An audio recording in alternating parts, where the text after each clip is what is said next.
Bom dia! Olha, acabou as férias antecipadas, né, meu amor?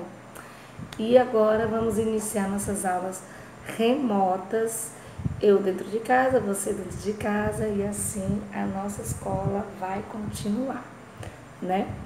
Então, hoje, dia 4 de maio de 2020, voltamos, né, para nossas aulinhas. Então, começando a primeira aula hoje, português. Pega esse livro aqui, ó, volume 2, abra aqui nessa página 2 e 3, onde tem essa aberturazinha, e vamos lá. Vamos dar início. Capítulo 1, povos nativos do nosso país. Você sabe quem são os povos nativos do nosso país? Opa, será que eu vi você falar índios? Ok, você falou índio, só que a tia vai dar uma consertada nessa palavra, sabe, tá bom? Não podemos chamar índios, e sim, o termo correto a ser usado é indígenas, tá bom? Por quê? Porque os povos indígenas, gente, quando a gente fala índio, arriscamos-nos a reduzir a complexidade e a diversidade da cultura desse povo, que é gigantesca. Então, a partir de hoje, você já sabe disso e já vai chamar agora de indígenas. E, em falar em indígenas, você conhece as situações e os problemas que os indígenas vêm enfrentando, vêm lidando desde os tempos em que aqui chegaram os portugueses? E aí, quais são os problemas enfrentados por ele?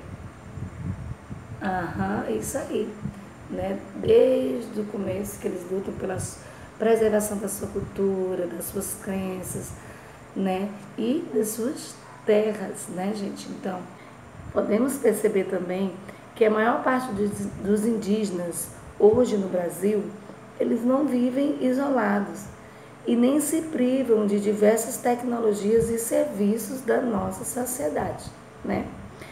Mas eles continuam lutando para preservar a sua terra, seus valores, a sua cultura, e que também eles são muito diferentes entre si, né?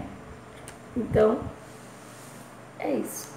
Vamos agora para a leitura da historinha, tá bom, gente? Vamos explorar essa historinha. A gente vê uma professora chegando com uma turminha.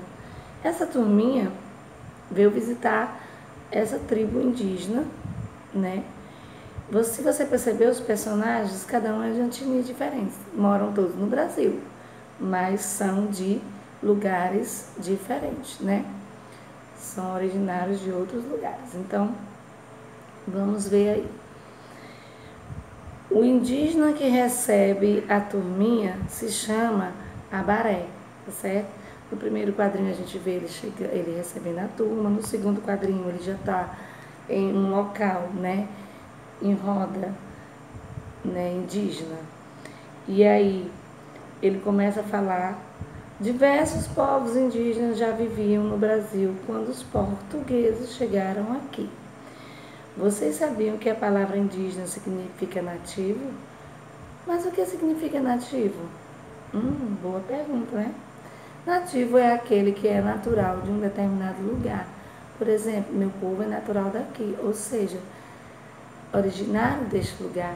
Nascemos e sempre vivemos nesta terra. Aí a coleguinha que chegou falou: foi em 1500 que os portugueses chegaram aqui e fizeram os primeiros contatos com os povos indígenas, certo?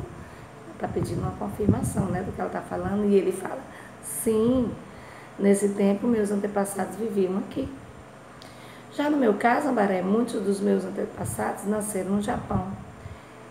E o outro colega fala: e muitos dos meus no continente africano. Então aí já é uma japonesinha e um africano que estão falando nesses balãozinhos aí, né, gente? Então já são, a etnia deles já são diferentes. No último quadrinho a professora fala: que bacana! Quanta diversidade temos no nosso Brasil, não é mesmo, crianças? Então pronto, a partir daí você vai fazer o para iniciar no caderno ou aqui mesmo no livro, se você desejar. Mas se você optar pelo caderno, você tem que colocar em cima respostas do para iniciar a página 3. Aí você numera 1, 2, 3, 4, tá bom? E faz só as respostinhas. Depois, quando você concluir, você vai para a página 4, hora de leitura. E aí vai ler esse conto contemporâneo escrito pela autora Thelma Guimarães sobre um menino que visitou uma aldeia indígena, tá bom? Nesse textinho você vai perceber que o menino ficou muito impressionado com muitas coisas que ele imaginava e depois descobriu que não era tudo do jeito que ele imaginava, né? E aí, depois que você lê tudo, né, as palavrinhas difíceis, você lê também o significado delas. Terminou, você vem por linhas e entrelinhas, que é a atividade de interpretar o texto, tá bom? Quando você concluir a atividade de interpretar o texto, nós vamos para o encontro da língua. O primeiro encontro da língua que nós vamos ver hoje é frases declarativas, exclamativas e interrogativas. Na verdade, é uma revisão, né, gente? Olha o que a professora fala aí. Vamos relembrar, então a gente já conhece, né? Vamos relembrar quais são os sinais de pontuação usados nas frases nos finais das frases? Então vamos lá. As pontuações finais, como você já sabe, são utilizadas para encerrar uma frase interferindo no sentido do texto. O ponto final, ele é utilizado para finalizar frases que simplesmente declaram alguma coisa, né? Ou seja, informam sobre alguma coisa. São as chamadas frases declarativas. As frases declarativas, elas podem ser afirmativas ou negativas. Por exemplo, eu uso boné. Essa frase declarativa é o quê? Afirmativa ou negativa? Afirmativa. Para ela virar negativa, é só colocar o não. Aí fica, eu não uso boné. Não é isso?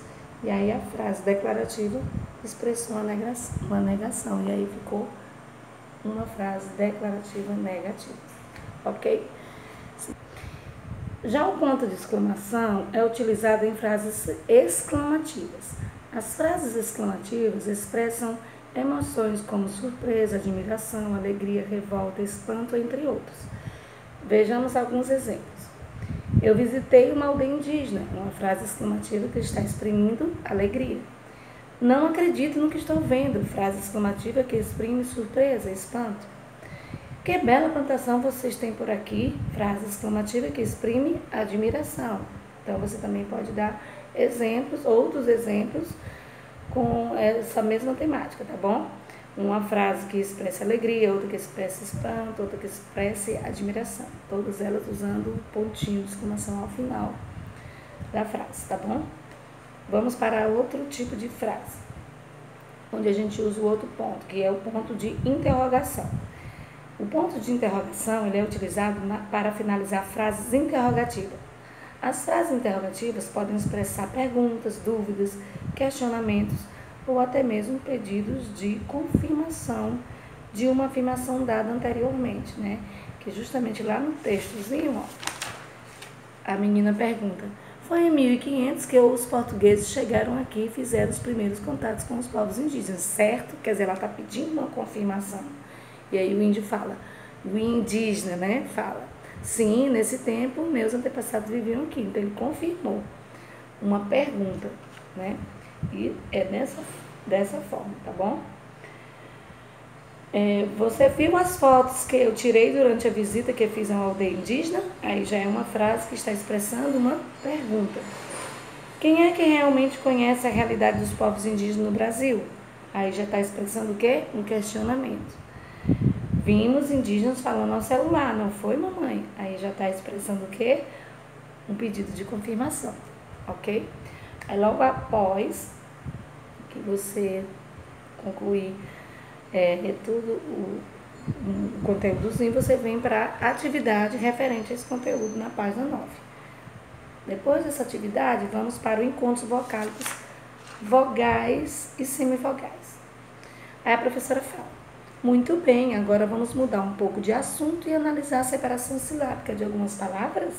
também está pedindo uma confirmação. E a gente diz, sim, estamos confirmando a pergunta dela, tá bom? Observe os destaques na separação silábica abaixo. Então, morar-de a, alvenaria. A gente vê que aí, quando a gente pronuncia essas duas palavrinhas, a gente escuta o som do i, do a no dia, do i, do a na alvenaria. Eles formam fonemas, eles são fonemas. O que são fonemas? São sons, né? Esses fonemas estão formando encontros vocálicos, mesmo sendo em sílabas diferentes. No caso dessas palavras, esses fonemas são representados pela escrita por duas vogais que se encontram em sílabas separadas. Observe agora a separação silábica desta palavra. Madeira, lim, igual. Então, essas duas palavrinhas, o dei, o e está junto na mesma sílaba e o ao, né, do igual também. Só que a gente tem que ter uma observaçãozinha. No dei, tem uma vogalzinha mais forte que a outra. No igual também, ó, madei, a gente escuta mais o E. No igual, a gente escuta mais o A, né? Estão até com uma coisinha diferente. O que será? Vamos lá. Na página 10.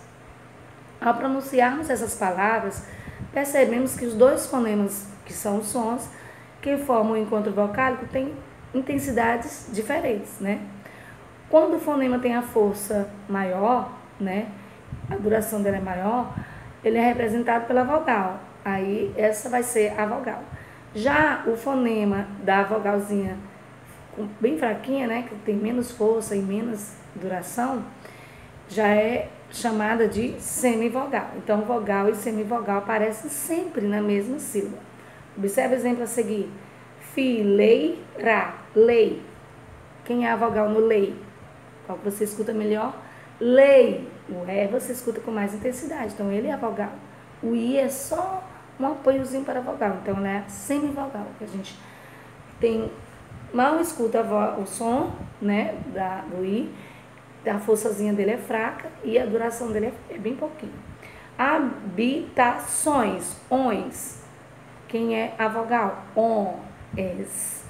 O E é a semivogal. O O é a vogal. Né? O que você escuta com mais força, que tem mais duração, é a vogal. A outra que você escuta com menos força e menor duração é a semivogal. Importância. Cia. No cia, quem é o mais forte? Quem escuta mais, tem mais duração, tem mais força? O A. Então, ele é a vogal e o I é a semivogal. Entendidos? Coisa importante, lembre-se, a vogal é a base da sílaba. Não existe sílaba sem vogal. Não existe sílaba sem vogal e cada sílaba só pode ter uma vogal. Mas pode ter duas ou mais semivogais. Vogal e semivogal ficam sempre na mesma sílaba. Por exemplo, roupa, rou.